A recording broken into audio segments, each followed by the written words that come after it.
Hi viewers, இன்னைக்கு சிந்து பைரவி நாடகத்தில் court scene தான் பார்க்க போகிறோம். சிந்துவையும் சிவாவையும் பிரிக்கணும்னு சிந்துவோட எதிர்த்தரப்பு வக்கீல் பேசிக்கிட்டு இருக்காங்க. வாதாடிக்கிட்டே இருக்கும்போது சிந்துவுக்காக ஆஜராகிறாங்க வக்கீல் அம்பிகா. அப்ஜெக்ஷன் யுவர் ஆனர், சிந்து திட்டம் போட்டு இந்த குற்றத்தை செய்யவில்லை. அவங்க கல்யாணம் நிறுத்தணுமேன்ற பதட்டத்தில் இதை செஞ்சிட்டாங்க. எங்கே சிவாவை அவங்க கிட்ட இருந்து எல்லோரும் பிரிச்சிருவாங்களோன்ற பயத்தில் இதை செஞ்சிட்டாங்க.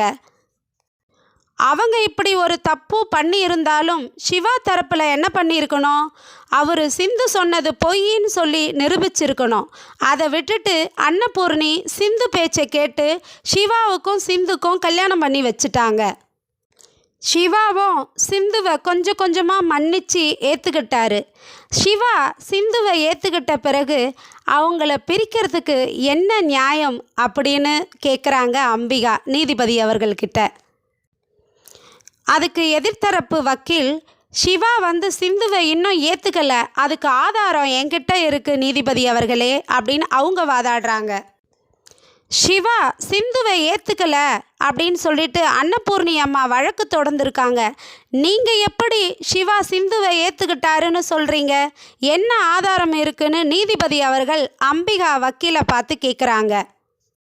அதுக்கு சிந்து தரப்பில் வாதாடும் வக்கீல், சமீப காலமாக நடந்த சம்பவம் தான் காரணம். ஒரு அமைச்சருக்கு சிவா ட்ரீட்மெண்ட் கொடுத்தாரு.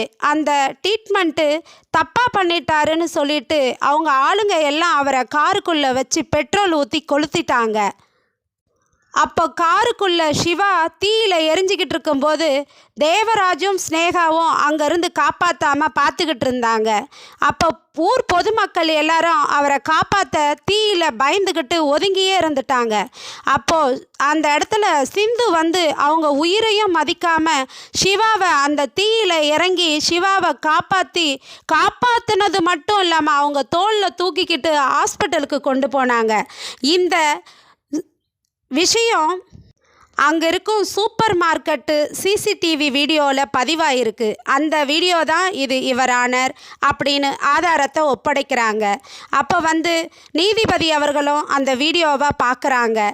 பார்த்ததும் சிந்து காப்பாற்றினது தெரிஞ்சுக்கிறாங்க. அந்த விபத்து நடந்ததுக்கப்புறம் சிவா கொஞ்சம் கொஞ்சமாக சிந்துவை மனைவியாக நேசிக்க ஆரம்பிச்சிட்டாரு. அவர் வாழ்க்கையில் சேர்த்துக்கிட்டு வாழவும் ஆரம்பிச்சிட்டாரு. இப்படி அவங்க வாழும்போது நம்ம யார் யுவர் ஆனர் அவங்கள பிரிக்க முடியும்? எந்த விதத்தில் நியாயம் அப்படின்னு நியாயம் கேட்டு வாதாடுறாங்க. உடனே எதிர்த்தரப்பு வக்கீல், யுவர் ஆனர், சிந்துவோடைய அப்பா அம்மாவே அவங்கள என் பிள்ளை இல்லை இவ அப்படின்னு தலைமுழுகிட்டாங்க. அப்புறம் எப்படி சிவா ஏற்றுக்க முடியும் அப்படின்னு கேட்குறாங்க. அதுக்கு சிந்துவோட வக்கீல், அது எப்படி ஆனர்? சிந்துவோட அப்பா அம்மா நினைக்கிறதும் சிவா நினைக்கிறதும் வெவ்வேறு விஷயம். இது எப்படி ஒன்றாக முடியும் அப்படின்னு சொல்லி கேட்குறாங்க. சிவா சிந்துவுடைய பேரன்பை புரிஞ்சுக்கிட்டு அவங்களுடைய காதலை அக்செப்ட் பண்ணியிருக்கிறாரு. சிவா, ஆமாம் யுவர் ஆனர், அவர் அக்செப்ட் பண்ணியிருக்காரு அப்படின்னு சொல்கிறாங்க. அதனால் அவங்களுடைய விவாகரத்தை நீங்கள் ரத்து பண்ணணும். அவங்களுக்கு ஒரு 10 நிமிஷம் அவங்க 2 பேரும் தனியாக பேச வாய்ப்பு கொடுங்க your honour. Please your honour, கெஞ்சி கேட்குறேன், அவங்கள தனியாக பேச வாய்ப்பு கொடுங்க அப்படின்னு கேட்குறாங்க. உடனே நீதிபதி அவர்களும் அவங்க தனியாக பேசுகிறதுக்கு வாய்ப்பு கொடுக்குறாங்க. அவங்க 10 நிமிஷம் தனியாக பேசின பிறகு இந்த கோர்ட் வழக்கு தொடரும் அப்படின்னு சொல்லி ஒரு தீர்ப்பு இடுறாங்க 10 நிமிஷத்துக்கு. உடனே சிவாவும் சிந்துவும் தனியாக பேசுகிறதுக்கு போகிறாங்க. அட்வொகேட்டும், இந்த ரூமில் யாருமே கிடையாது, நீங்கள் 2 பேர் மட்டும்தான். சிந்து, நீ என்ன பண்ணுவியோ ஏது பண்ணுவியோ தெரியாது.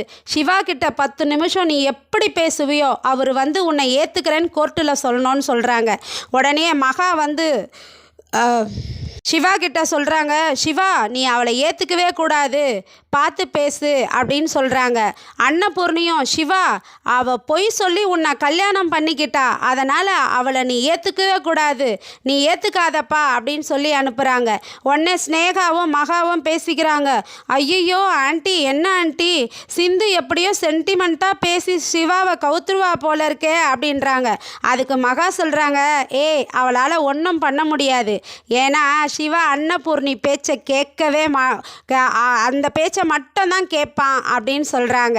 அதனால் வந்து சிவா வெளியே வந்த உடனே அன்னபூர்ணியும் பேசுவா, அதில் சிவா மாறிடுவான் அப்படின்னு சொல்கிறாங்க. உடனே சிந்துவும் சிவாவும் உள்ளே பேசுகிறாங்கங்க. சிந்து கெஞ்சுறாங்க, டாக்டரே நீ ஒரே ஒரு வார்த்தை நீ என்னை ஏற்றுக்கிறேன்னு சொல்லிடு, நான் அன்னபூர்ணி காலில் விழுந்து எப்படியாவது கெஞ்சி நான் கூத்தாடி நான் இந்த வீட்டுக்கு வந்துடுறேன், நான் மன்னிப்பு கேட்டுறேன், நான் உனக்கு விசுவாசமாக உண்மையாக இருப்பேன் டாக்டர் கடைசி வரையும், நீ என்னை ஏற்றுக்கோ டாக்டர்னு சொல்லிட்டு மயக்கம் போட்டு விழுறாங்க. நாளைக்கு பார்ப்போம் கோர்ட்டில் சிவா என்ன சொல்ல போகிறாருன்னு. இல்லை இந்த வழக்கை கொஞ்ச நாள் ஒத்தி வைக்கிறாங்களான்னு பார்ப்போம். நன்றி, வணக்கம்.